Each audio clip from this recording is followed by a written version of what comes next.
Korakana kakunesu wafambi apote noyenda pasipo asibu ponese achazo uyase kutora umambo wakewo ariku oya neku kasika Yesu se ariku zoka ne wafambe wake wachazo tora apo Yesu ouya makuwa ekare apo wanorara wafambe wakafa na Kristu wachazarurase wanomuka wachapona pamwe na Yesu ariku oya nekukasika Yesu se ariku zoka ne wafambe wake wachazotorwa apo Yesu ouya kichasangana kumosha wekudenga kichayimba nekuponeswa waponeswi wowachapa pasirese wanamate mambo wedenga ariku oya nekukasika Yesu se ariku zoka ne wafambe wake wachazotorwa apo Yesu ouya haleluya amen se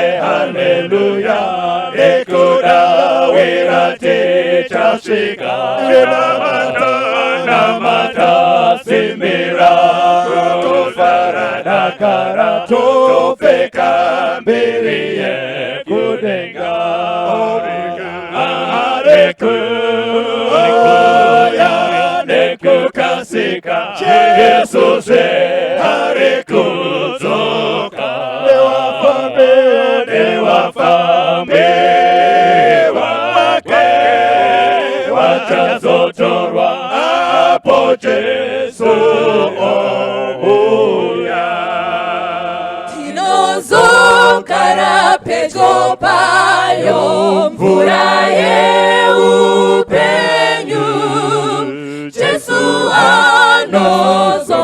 anozomirayo kuchingamidza isu tinozokara pedyo payo mvura yeupenyu wayo Yesu ndiye mvura ini mvura yeupenyu apo tane kufamba tafara kugara uko mvura inowerera tinoona simba tinozokara pedyo payo mvura yeupenyu wayo Yesu ndiye mvura ini mvura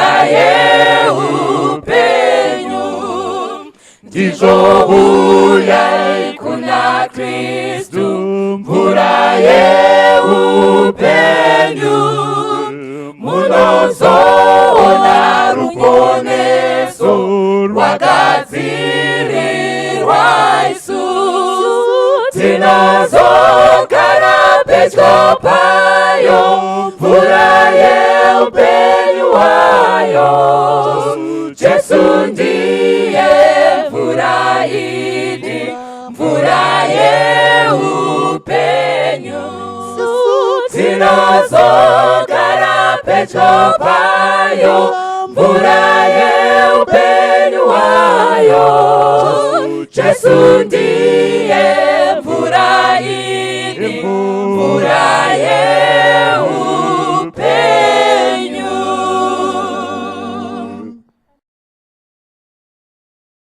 Ndiri kukwira munzira uye kudenga iwo misi yese edechenama utamunzira utenzidimise kudenga Ndisimudze inedimisenyi inerudawi birura kudenga ipo panchimoya yakakwirira atenzinimise kudenga andidiza angukugara uhapopane ikopupokana asiwamwe wawangagara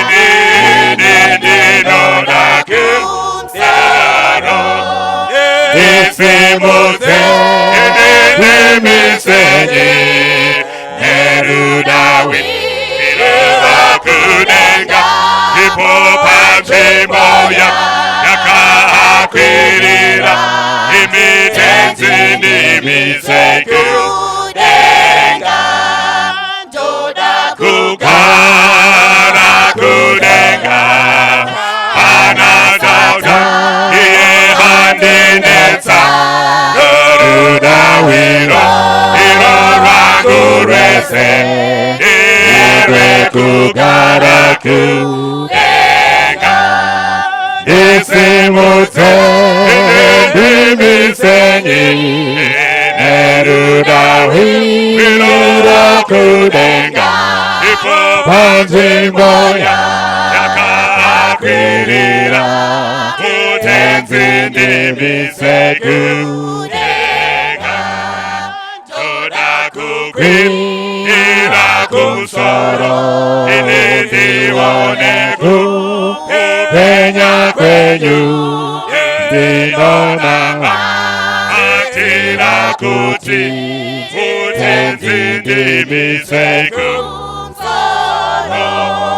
Ndisimudze indimisenyi nerudawiro kudenga ipo panchimoya yakakwirira initenzinimise kudenga. Toda kutenda Mwari nekuti ari kuramba achitaura nesu mukati meupenyu hwedu. Panguva dzino regai titange nekupinda munguva yekunamata. Titaure naMwari, ngatitsinzinye tinamate. Kuna Baba wedu ari kumusoro kudenga, toda kukutendai neumwe mukana wamatipa wekuti mutaure nesu. Zita renyu ngarirambe richisimudzirwa apo pamunenge muchitaura Mwari. May you bring healing into our lives. Dzikinurai zvimwe zvinotiremera mukati meupenyu. Zvose zvaitwa Mwari, mbiri nerikudzo ngairambe ichipiwa kuzita renyu nekuti zvakafanira. Muzita raJesu tinonamata, amen.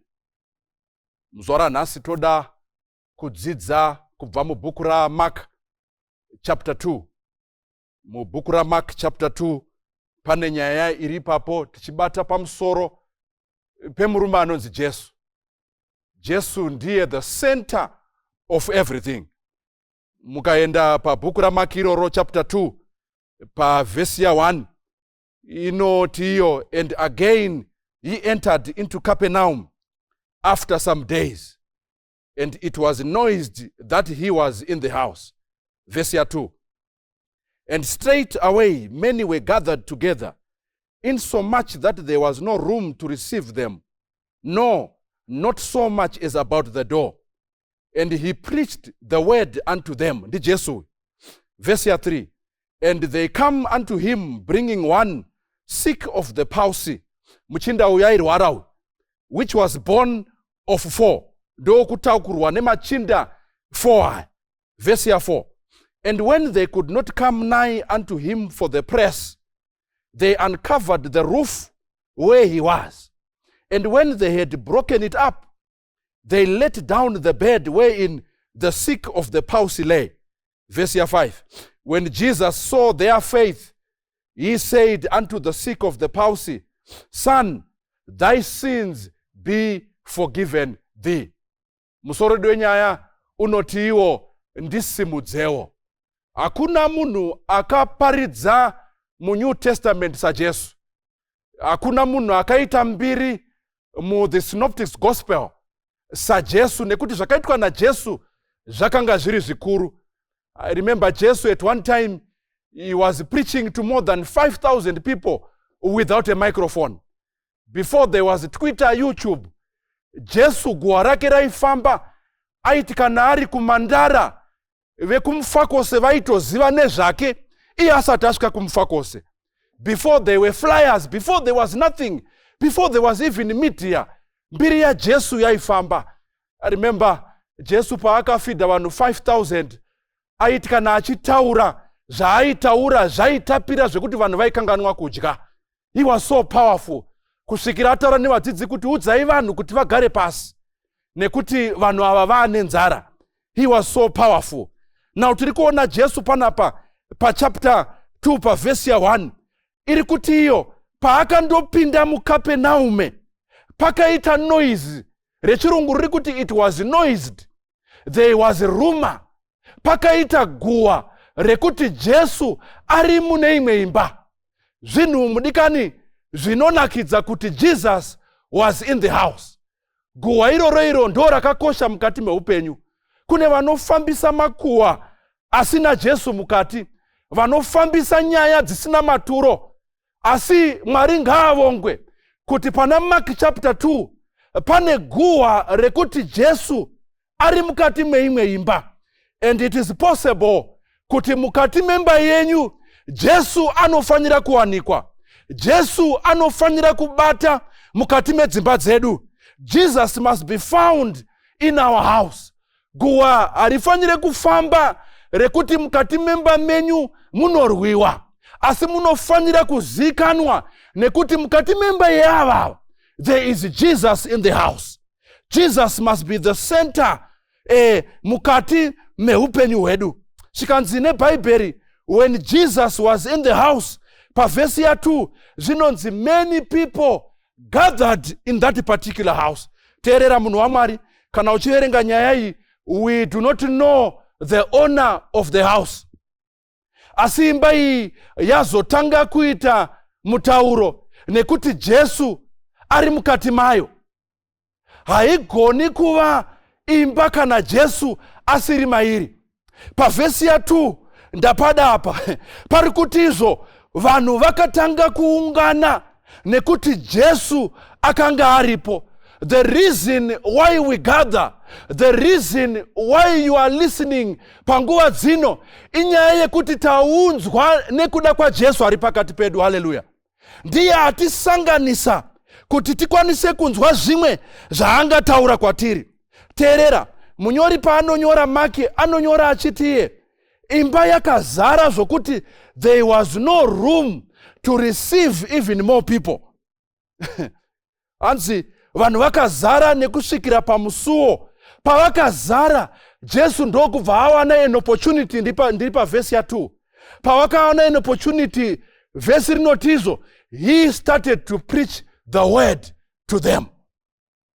Muripero wana wa Mwari.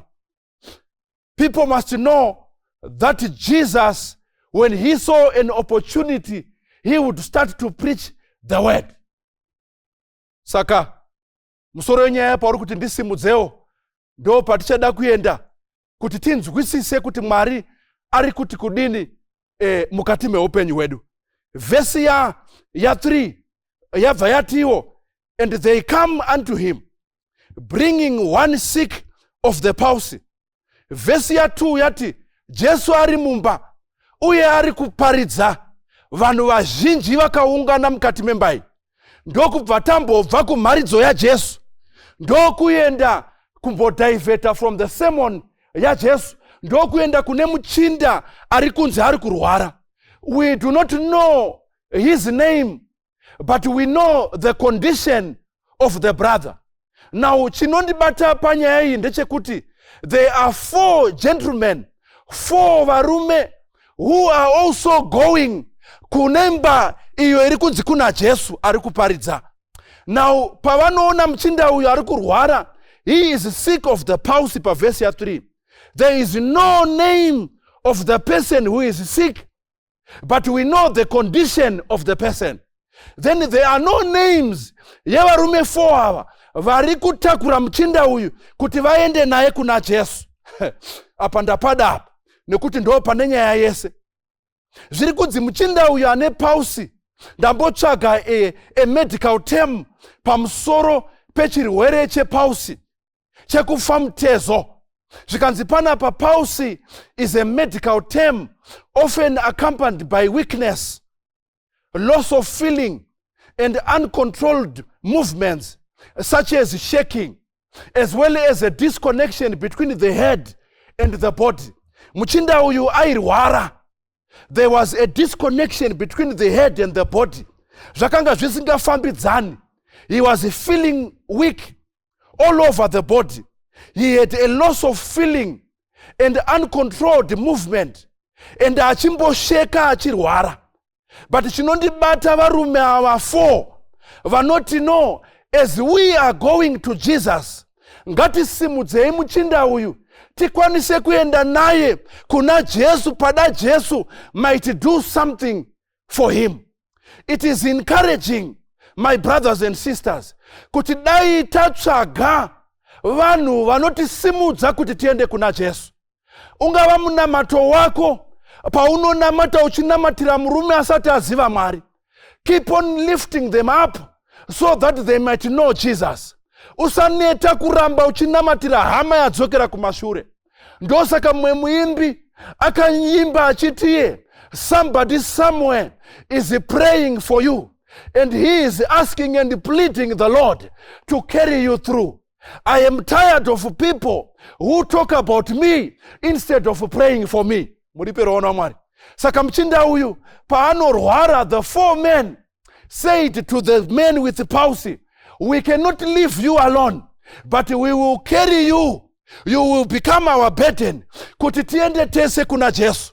Ndofarira mumwe anobva ataura kuvhesi ku Old Testament, anobva declare obva atiye, as for me and my house we shall worship the Lord. Hakuna anosara. Tinosimudzana kusvikira tose semhuri taponeswa. Saka mchinda uyu paanorwara nechirwere ichi, the 4 men lift him up, vanomusimudza kuti vaende naye kuna Jesu. Ndosaka mumwe muimbi anoimba pa hymn 144 obva ati, ndisimudzei ndimisei nerudawiro kudenga, panzvimbo yakakwirira tenzi ndimisei kudenga. Anobva ati handidi zvangu even kutogara apo pane kupokana, lift me up ndiende panzvimbo yakakwirira. Teerera munhu waMwari, muchinda uyu paairwara nepalsy, a disconnection between the head and the body is like a church that the head is going the other direction and the youths are going the other direction. The church can also suffer from palsy, whereby Mwari kuenda uku tichidhonzerana. But they must be men and women with courage who will not get tired for their sons and daughters. Vachavasimudzira panguva yekunamata. The sermon here, pano zvose zvaungabata ndezvekuti do not get tired. Lift someone in prayer. Ndisimudzire pandinowa. Do not leave me to die. Don't talk about my problem, but talk about how you can get me to Jesus.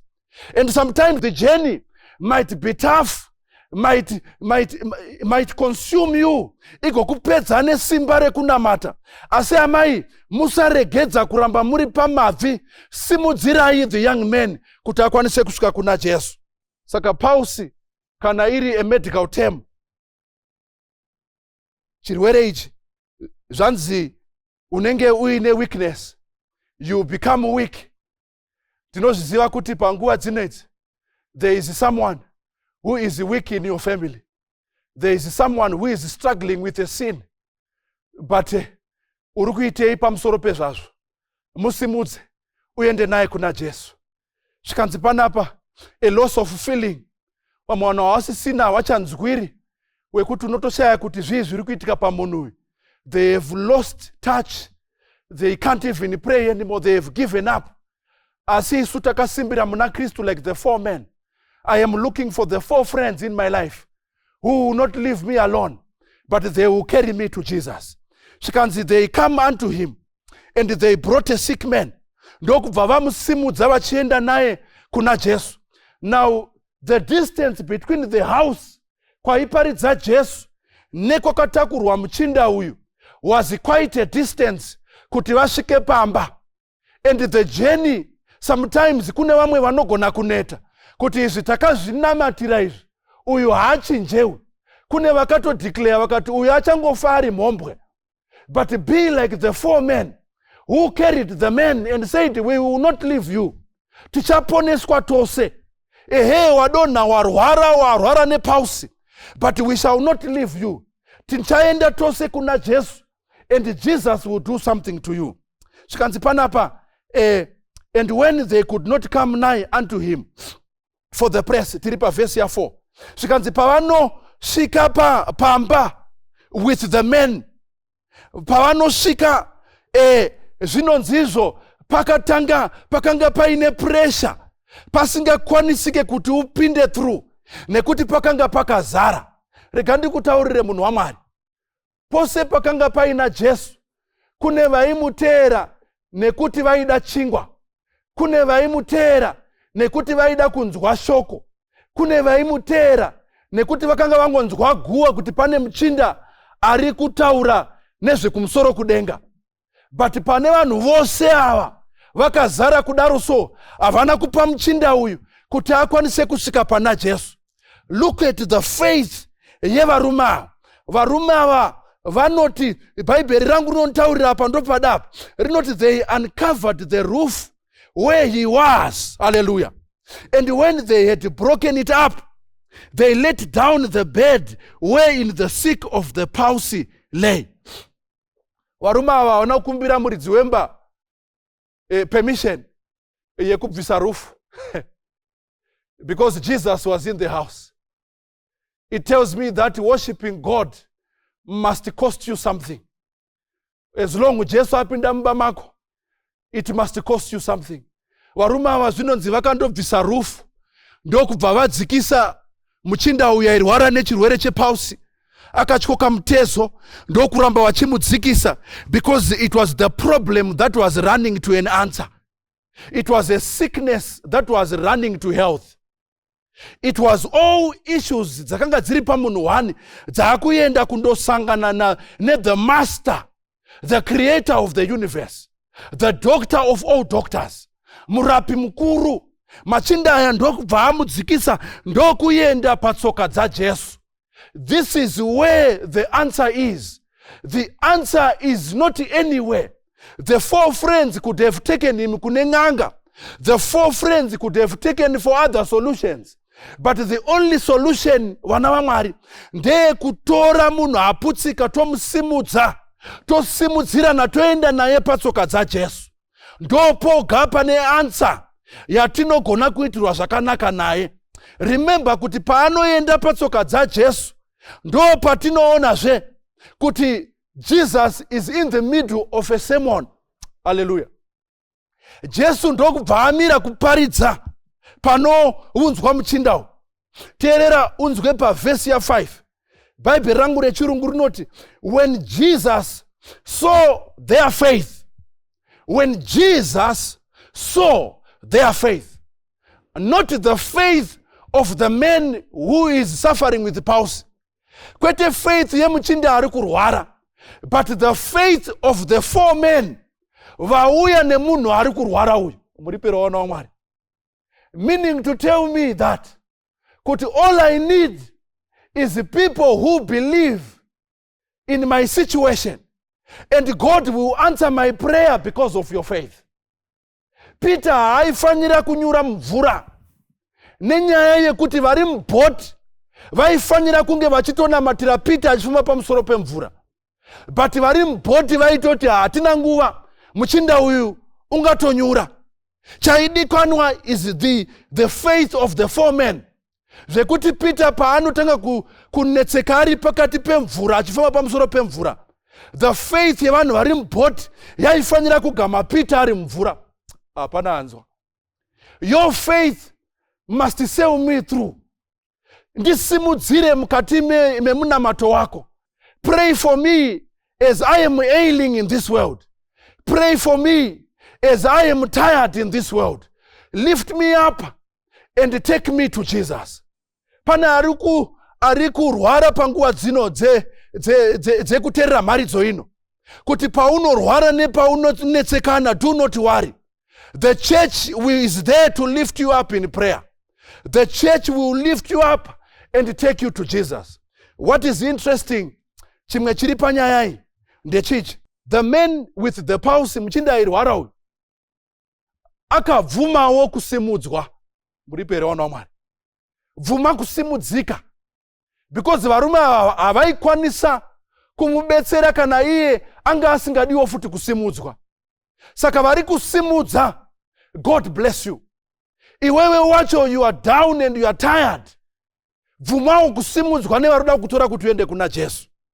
Saka zvinonzizo, when Jesus saw their faith, he said unto the sick of the palsy, Son, thy sins be forgiven thee. Inonamatira such friends. I pray for such a church that will lift someone up, that will pray for me instead of talking about me, that will find me and make sure that I go to Jesus. Rwendo rwatiri uri wana waMwari runoda kuti titsvagane munguva dzino dzekorona, kuti tiende tose, tiponeswe tose nemhuri dzedu dzose. Zvikanzi chii chakaitika? Zvikanzi paanonzi thy sins be forgiven. Verse 6 zvinonzi, but there were certain of the scribes sitting there and reasoning in their hearts, why does this man thus speak blasphemy? Who can forgive sins but God only? And immediately when Jesus perceived in his spirit that they so reasoned within themselves, he said unto them, why reason ye these things in your hearts? Zvikanzi pana Jesu akaverenga moyo yemamwe machinda akanga aripo. Nekuti kune vamwe vasingade kuti vamwe vanhu vaendeswe kuna Jesu. Kune vasingade kusimudzira vamwe vanhu mukati meupenyu. But panapa Jesu ndokubva averenga moyo yavo. Ndokubva atanga kuvapindura. Ndokubva azopedza nyaya yake verse 11. Achiti, I say unto thee, kune muchindawo, arise and take up your bed and go thy way into thine house. Muchinda uyu akaenda aponeswa. Muchinda uyu akaenda akomborerwa. Nekuda kwevarume 4 vakati hatingasiya mumwe wedu achirasika, hatingasiya mumwe wedu asinganzwi shoko iri, hatingasiya mumwe wedu achirarama upenyu hwakadai, tichamusimudza tigoenda naye kuna Jesu. Tataura pamusoro pemamarriages evanhu, tichitaura pamusoro payo kuti ava chasara kudivhosa. Aiwazve munhu waMwari, chimbovasimudza uvaendese kuna Jesu. Chimbovanamatira urambe uinavo pamabvi, and Jesus, because of your faith, he will answer the prayer dzavo dzemumarriage dzevana. Chimbonamatirawo kavakomana vari pachechi penyu vari kurasika, pane kuramba muchitaura pamusoro pezvavo. Chimbovaendesa kapatsoka dzaJesu. Lift them up. They are suffering from palsy. Take them to Jesus. Variko vari kurwara, variko vane machallenges muupenyu. Takataura pamusoro pezvavo tikazodini. Takangotaura tikati ndo zvavanoita. Vamwe takadeclare tikati ava ndo zvavari. But we have never taken time to take them to Jesus. Zvikanzi panapa, the 4 men took the man with the palsy. And sometimes unogona kushaya munhu anokusimudza munhu waMwari, but there is one who will lift you up. His name is Jesus Christ himself. Muimbi anobva aimba obva ati, what a friend we have in Jesus. dzimwe nguva dambudziko rauinaro, no one cares, no one is looking, no one is even thinking about you, but there is one who will lift you up, who will encourage you even vakashayikwa. Be like David, anobva azonyora achiti pane rimwe vhesi kuOld Testament rinobva ratiro, and David encouraged himself. When there is no one to encourage you, encourage yourself. Encourage yourself in prayer. Encourage yourself in hymns. Encourage yourself by listening to the word of God. We shall get through. We shall overcome. We shall conquer. Jesu anobva watara kumuchinda obva vamuti arise ndo chinodiwa. The first thing is to arise from your slumber. Arise, stand up and fight the battles of life. Arise and face the enemy head on. Mira segamba wakatarisa mhantu uchiziva kuti there is a crown when all is said and done. Mchinda uyu anobva take up your mat and go. You know, sometimes you need to appreciate the prayers that were made by our forefathers. The reason why you are where you are. Kune mchembere akanga ari kumusha kwa Rusapi akakunamatira achikusimudzira in prayer achiti Mwari rangarirai mzukuru, rangarirai mbuya, rangarirai sekuru, rangarirai babavo, rangarirai mai ava. They lifted you up in prayer. Kusiri kugona kwedu, but somebody somewhere lifted you up in prayer. And you need to lift someone up in prayer. Lift someone up. Ndosaka tiri kutaura patiri kuparidza misi nenguva tichiti subscribe my YouTube, everywhere, Facebook, kuti ungobetsera mumwe munhu anzwe zviri kutaura Jesu mumazuva ekupedzisira. This man upenyu hwake hahwaigona kuchinja kana panga pasina varume vakamusimudza. Saka panguva dzinotoda kupinda munguva yekunamata kuti Mwari ndoda kungovaone mweya wevaruma kuti it is not about me and my family only, asi kune vamwe vasati vakuzivai vandinoda kusimudzirawo mukati meupenyu. Even mukati memabusiness edu tinosimudzirana, mukati mekuronga-ronga vanhu vanosimudzirana, asi panyaya yekuponeswa you need to lift someone up and take them to Jesus. Shoko iri harisi rekunzwa woga, nderekuti utore hama yako kuti auyewo anzwe zvimwe zvaJehovha. Ndo nyaya yacho iripo vana vaMwari. Hymn 144 yataura iri kuti ndiri kukwira munzira yekudenga misi yese, handidi zvangu kugara pane makuhwa pane zvinhu zvisina maturo. Lift me up, ndiende panzvimbo yakakwirira, kuti vamwe pavanenge vachichema vachiona zvinhu kuti zvaipa, isu tichiona denga because tasvika palevel nerelationship naMwari yatasimudzwa panzvimbo yakakwirira. Dai Mwari awedzera kutenda kwedu. Even in our prayer, do not give up praying for your son. Achiri akarasika mukati menyika ino, atorwa nenyika yazvino, do not give up on them, mama. Rambai muchimusimudzira mumunamato. It is never too late with God. God will always do things in his time according to his will. Mwari vanopindira uye vanotitira zvakanaka. Toda kupinda munguva yekunamata wherever you are. Just make a prayer in your heart as I shall be praying. Ngatidzidzinyei tinamate. Kuna baba wedu vari kumusoro kudenga, toda kukutendai neshoko rauya panguva yakafanira. Tinokutendai Mwari with the 4 men vakasimudza hama yavo kuenda kuna Jesu. Tine vanhu vazhinji vatisati tasimudzira, isu takatosimuka kare, zvinhu zvedu zvikaita. We found a relationship with you, asi vamwe vachiri vakarasika. Sometimes Mwari, we are disconnected even as a family. We need to be lifted up. Patinenge Mwari tichiremerwa, imi mipindirai. Chidzidzisei Mwari kuita zvamakaita mumazuva aya. Makaitira vanhu vazhinji zvakanaka, mukabetsera vanhu pavakanga vachiremerwa. May we be an example to people vasati vakuzivai. Chirambai makatisimbisa Mwari kuti tisaneta panguva dzekuomerwa, tisaneta kunamatira even hama dzedu dzisati dzakuzivai.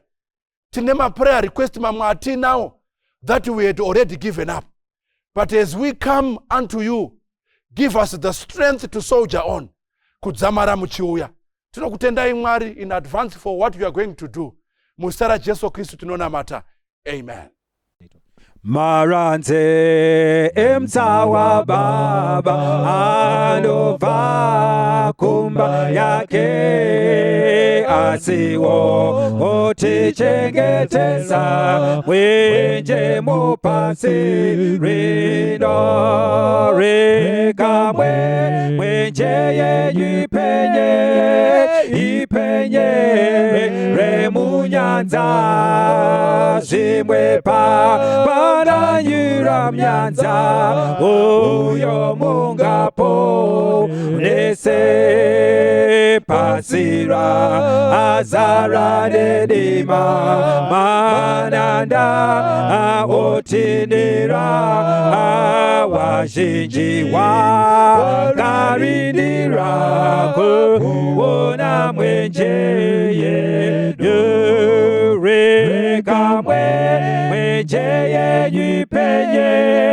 ipenye remunyanza azimwe pana nyuramyanza uyo mungapo nese futisa anyi mwenje hama bamwe bari mudima bariku yeta mudima kusika kuma kumore kamwe mwenje ipenye remunyanza azimwe pana nyuramyanza uyo mungapo nese